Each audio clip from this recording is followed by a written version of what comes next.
Morning, everybody. Okay, so in overnight news, I can confirm that we've only had one new case. This is a 20-year-old male. He is in quarantine. He's from Bellbird Park. And I just want to stress to everyone that he is believed to have been a close contact of people who went to the Korean restaurant in Sunnybank on the 23rd of July. So it's very important that if anyone else was at that Korean restaurant, the Ma Tong San Korean restaurant in Sunnybank, if you have any concerns, if you are feeling the slightest bit unwell, you must go and get tested. We still have 11 active cases, and I can confirm in the last 24 hours we have had 9,076 tests that have been conducted. And can I say from the outset, I want to thank everyone who has gone and had a test. Now, there will be delays, there will be queues, and I ask people to be patient. But this is a wonderful response. This is exactly the response that we need for people to come and get tested. And we're not out of the woods yet. We're going to keep a very close eye on what's happening, especially over the next few days. But the response has been terrific. And I want to thank all Queenslanders for doing that. But of course, this is a very serious situation.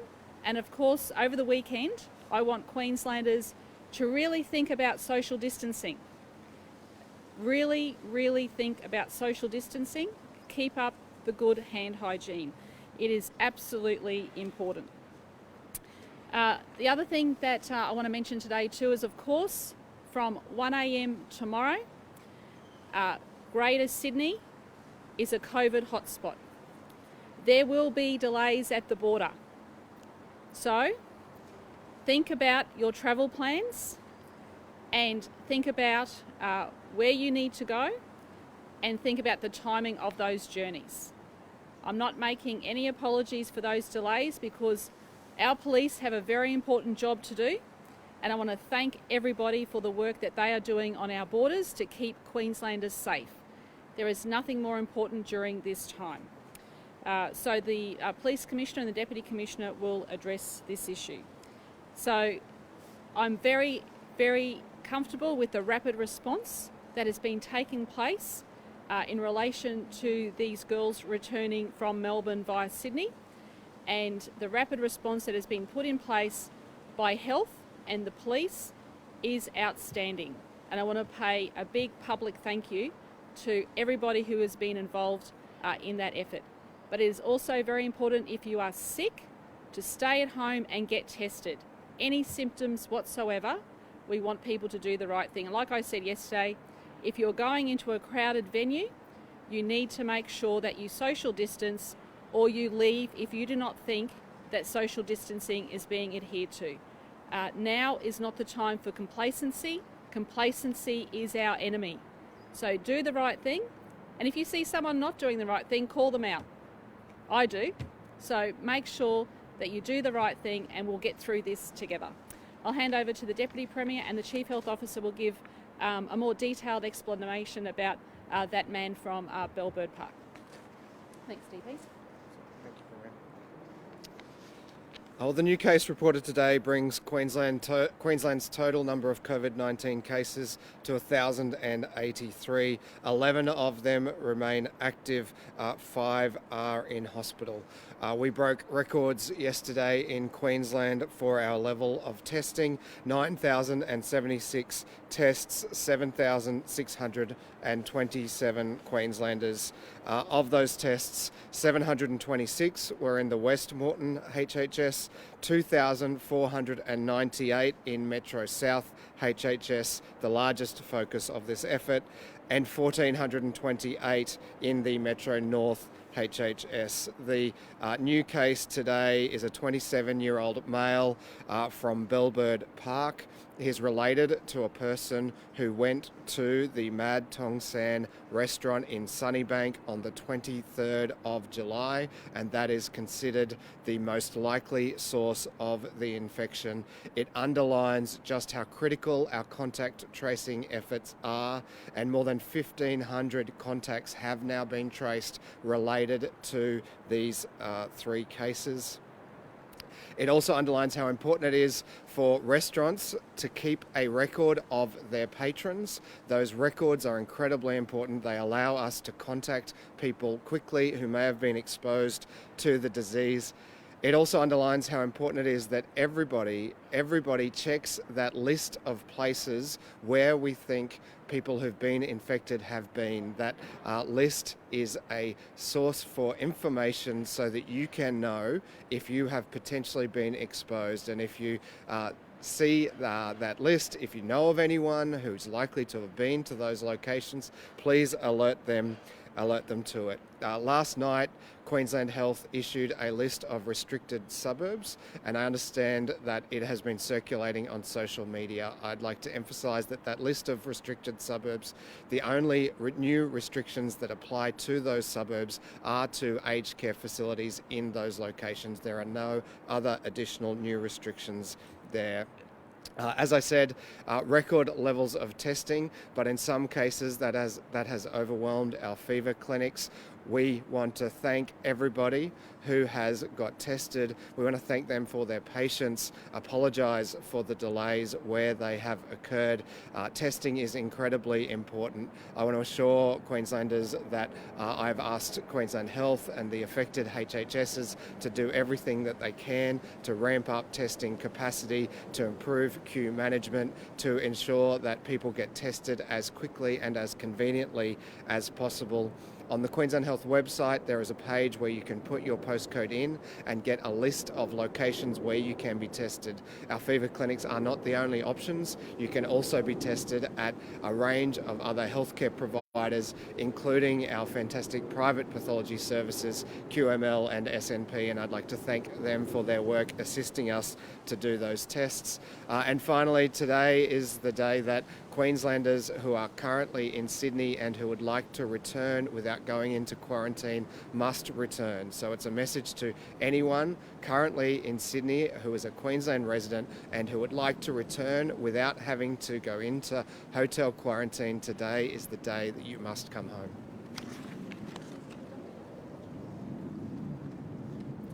So one new case overnight, a 27-year-old gentleman who lives in Bellbird Park, who at this stage, I believe, contracted the infection from a relative.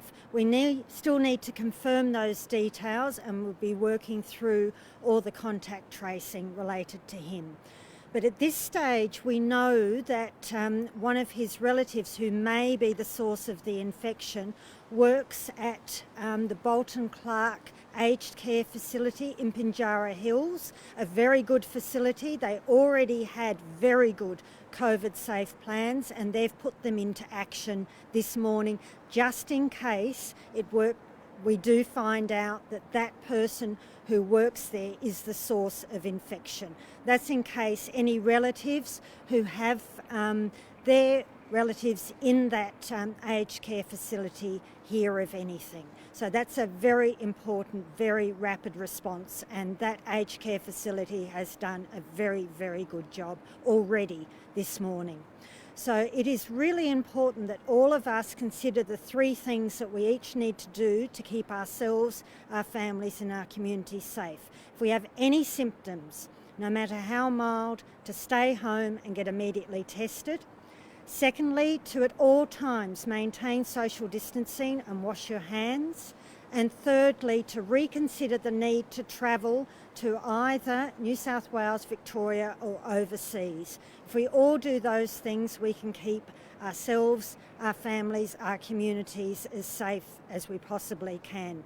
Now, I do ask that people keep an eye out on our website in case we do need to announce more places now that we're contact tracing this new case who lives in Bellbird Park. We do believe, as I said, that he contracted the infection from one of his relatives who attended that restaurant in Sunnybank on the 23rd of July, which was one of those venues that the first case who went down to Melbourne attended. So we're fairly comfortable that that's probably where he's got it, but we will do contact tracing for him now as to who he might have come into contact with. Thank you. Thank you and good morning, everyone.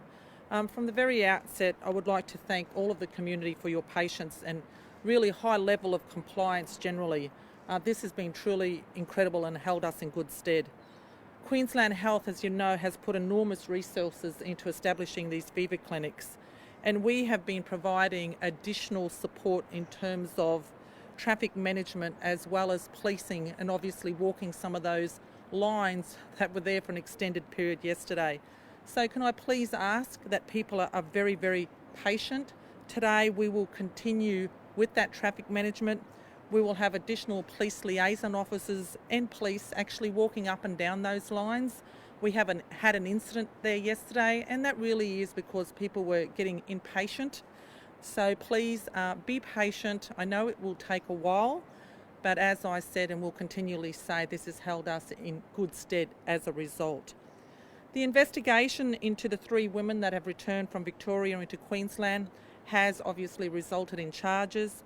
They will appear in the Brisbane Magistrates Court on the 28th of September, and this obviously is for providing false information and fraud charges. I want to make some comments about what's taking place in the community. We have seen community members making comments about certain cultural groups and ethnicities. This is not productive at all. People doing the wrong thing come from all walks of life, backgrounds and community groups. So it is important, especially in these times, that community groups actually come together rather than fracture. Police have so far issued 16 infringement notices to various people who have not complied with the Queensland Border Direction. And for example, yesterday an individual in Central Queensland provided false information and was issued with an infringement notice.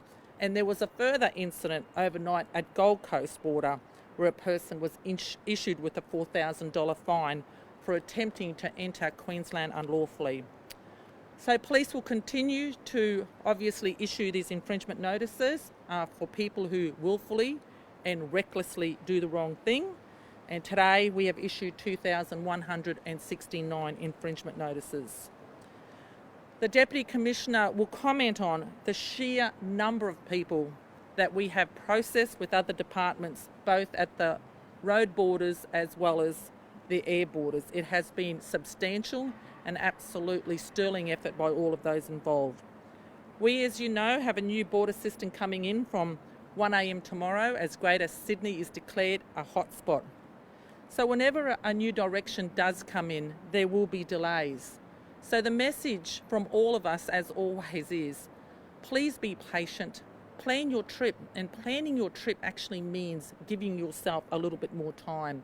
Ultimately, it is the safety of the community involved here, and we will be taking our time, if need be, to process everyone that comes through our borders. As always, and I think we all always end on this message, social distancing, good hygiene is paramount, and if you are unwell, please stay home and get tested. Thank you. Good morning.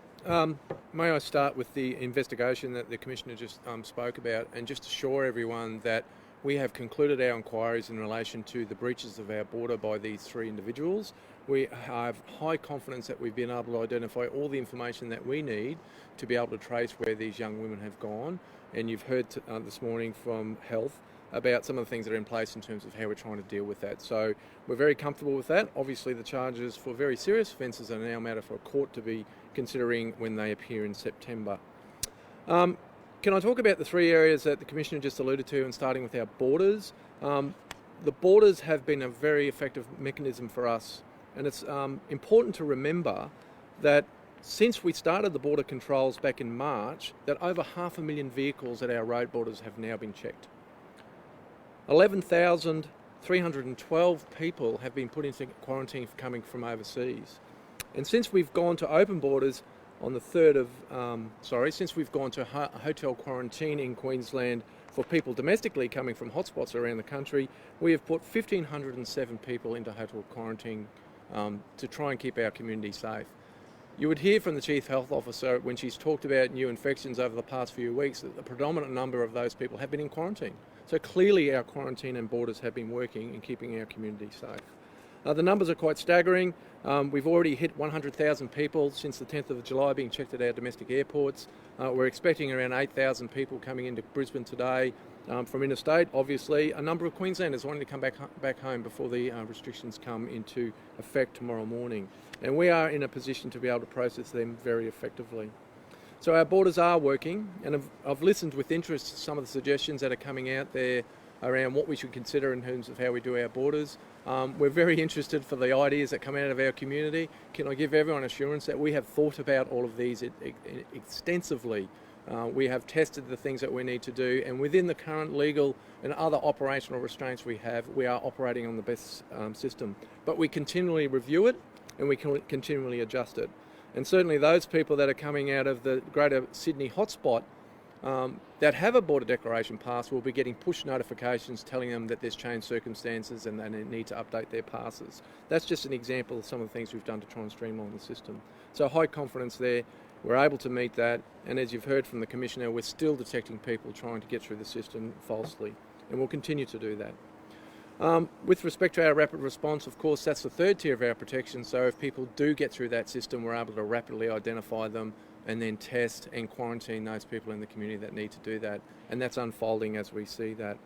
And I just want to finish off with the second part, which I've referred to a number of times, which is the social distancing, the second tier of protection that we have in this state.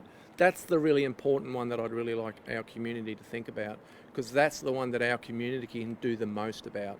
So how we obey the social distancing, the personal hygiene that we do, staying home when we're sick, and as we're coming into a weekend, please remember that if you're thinking of going out and about in the community, that we'll be out there again, checking licensed premises, making sure people are abiding by the distances that they need to, the 1.5 metres and the other rules that we have in place, and making sure that everyone's doing the right thing. Because this is really about making sure that if anyone gets into our community with COVID, that we can limit its spread. Thank you very much.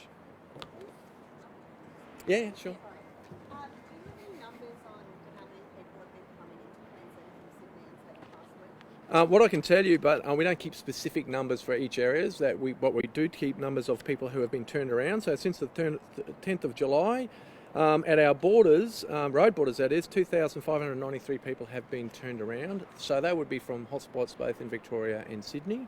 And at our domestic ones, if we can just find the right place, we have turned around 49 passengers, so refused entry for 49 passengers. I guess what I mean is with the 1 a.m.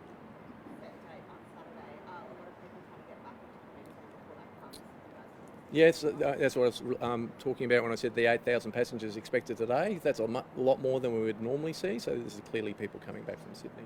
So we're ready for that.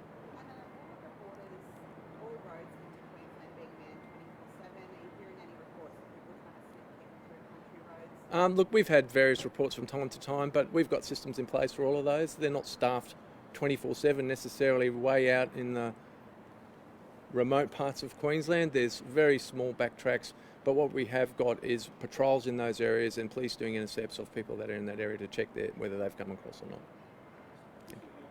Sure.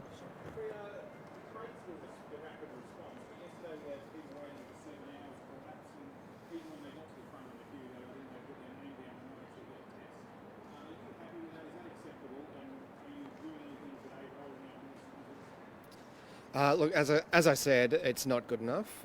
We do want to test people fast and conveniently, and that's why there were urgent meetings yesterday between Queensland Health, those health services, and other healthcare providers, and those discussions continue today. I expect they'll be better today. There is improved queue management processes in place, but I just emphasise that there are multiple options for people to go and get tested, and perhaps before they leave they should search that website and see what those options are. If they arrive at a site where there is a long queue, we'll be providing them with information about alternative options. We want people to get tested. We appreciate them getting tested. We thank them for their patience, and I apologise to those who've had to wait.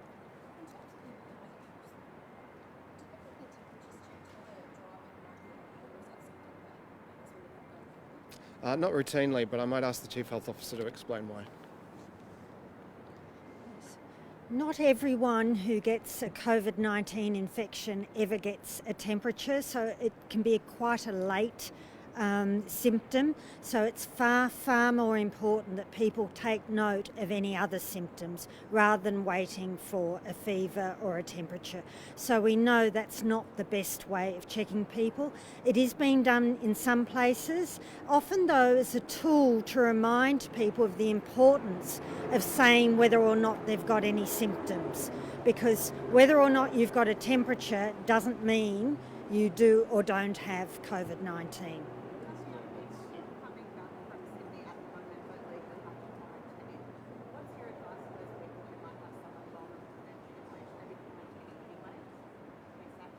People should always be alert to where they've been, and anyone who's been in Greater Sydney should look at the Department of Health website for New South Wales, and they've listed where they've got all their current outbreaks. So if they've been to any of those places, it would be very sensible, as those two people did the other day, to quarantine themselves at home.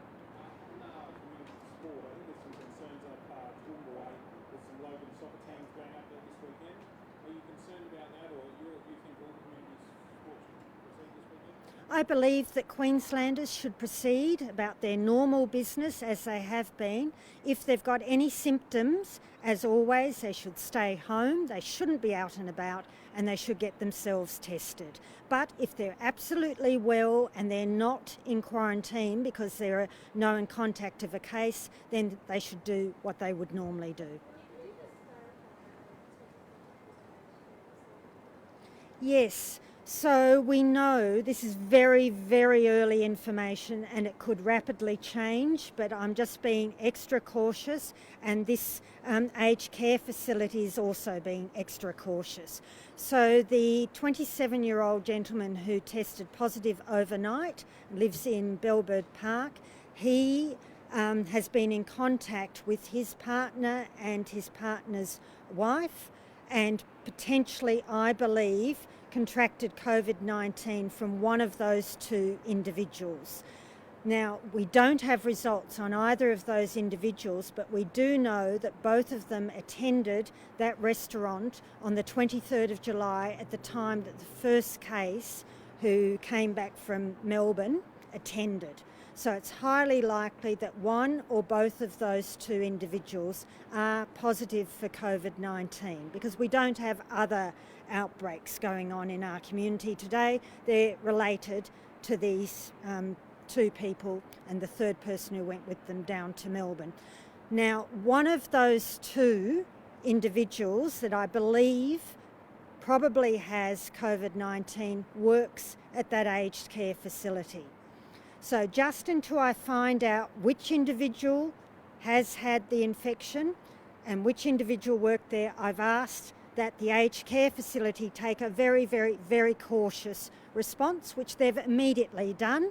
And so they've just asked all their residents to stay in their individual bedrooms. All their residents have their own bedrooms with ensuite bathrooms. So I've asked that they just do that. So they've all been given breakfast in their bedrooms this morning, for instance. So this has been ultra cautious. It doesn't mean even that one of these two wasn't the one that didn't have the infection and works there. We just have to work it all through. They're a very good aged care facility. Sorry, is that the third person who's in quarantine that hasn't returned a positive result? That you fear that they might return a positive result? No, sorry, this is so confusing for everyone. I do apologise. I just assure everyone we're being very cautious here. So we have a gentleman who tested positive overnight. He's our fourth case in this cluster. He has been in contact with 2 relatives who were at the restaurant in Sunnybank on the 23rd of July when our first case in the cluster attended. Can you paint a picture about that moment at the restaurant, what we know about it? Because everyone worries about going to one of these restaurants. Were they there at the same time? Were they sitting next to each other with the Victorian? So I've only just got any of this information this morning. I'm amazed that we've got this much information at this stage. We're untangling all that. But we know that the 2 women who attended that restaurant were deemed to be close contacts and went into quarantine. They did absolutely the right thing. But we only knew about them after their relative had already been tested because he was unwell. So there are a lot of things going on simultaneously here, but the whole system has worked very, very well. The gentleman went and got himself tested before even knowing he was potentially a contact of a contact.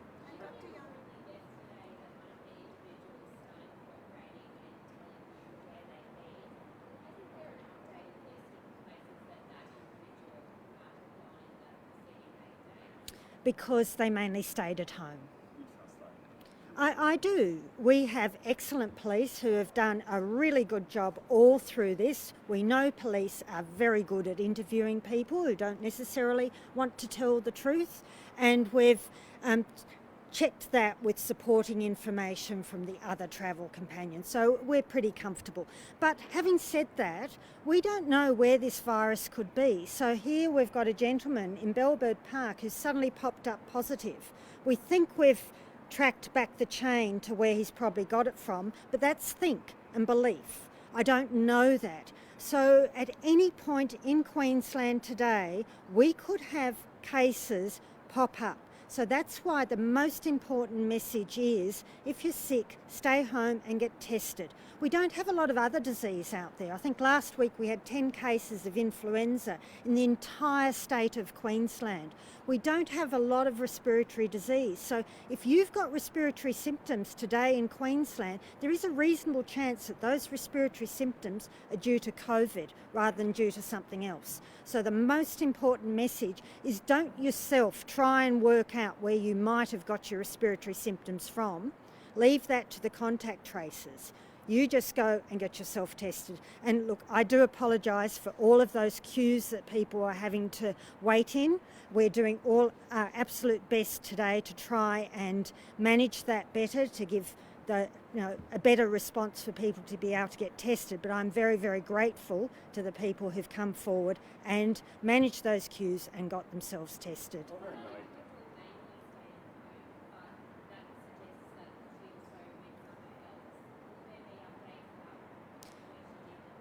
Of course, if we ever find anywhere that someone's been who's a confirmed case and they've been there during the period they were infectious, we will always update that. So today, the most important job for our contact tracers is to go and talk to the man who's just tested positive and find out exactly where he's been, and we'll be providing that information to everyone. Yep, then I have to go. I've got a meeting.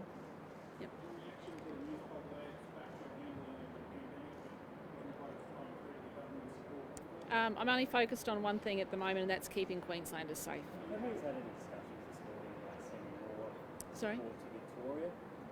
Talk about a national security response as well.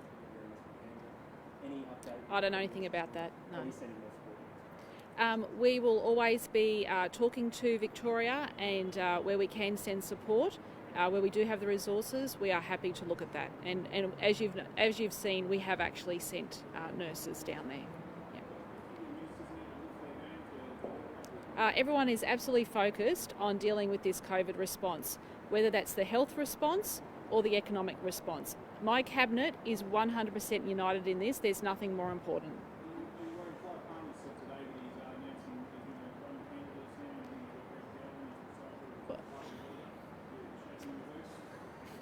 Let me just say one thing about Mr. Palmer. Mr. Palmer was taking us to court to fully open up all the borders. I think that says a lot about Mr. Palmer.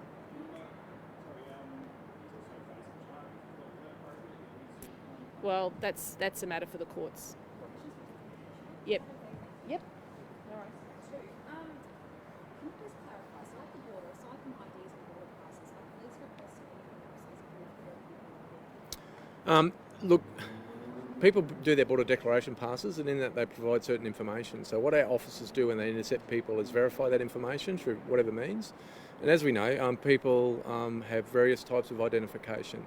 Now, depending on where they say they have come from, our officers will then interrogate that further. So the example with the person that came over the border early this morning at Coolangatta is the story didn't add up, and when police dug into it further, found out that she'd actually come out of Fairfield in Sydney and had put a false declaration in. So that person was fined $4,000 and turned around and sent back to Sydney for their trouble. So that's the type of process that we go to. Our officers are very good, as the Chief Health Officer said, at questioning people and working out what's going on. So that's what they're paid to do. And do you think the process is much Look, we get very good cooperation out of the airlines. You've got to remember the massive numbers that we're talking about here. So 8,000 passengers here today. The vast majority are doing the right thing. They all will have a border declaration pass. We've had significant numbers of people that just make simple errors, and we work through that with them. You know, I have the figures on that, not with me, but we'd certainly capture that, and we work that through them. So we know what the error rates are, and there are very, very few who are deliberately falsifying records, and we've been managing to capture them as well.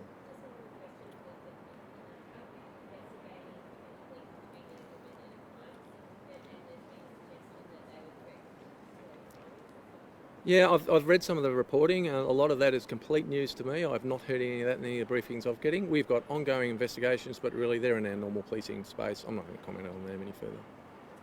Thank you. Thank you.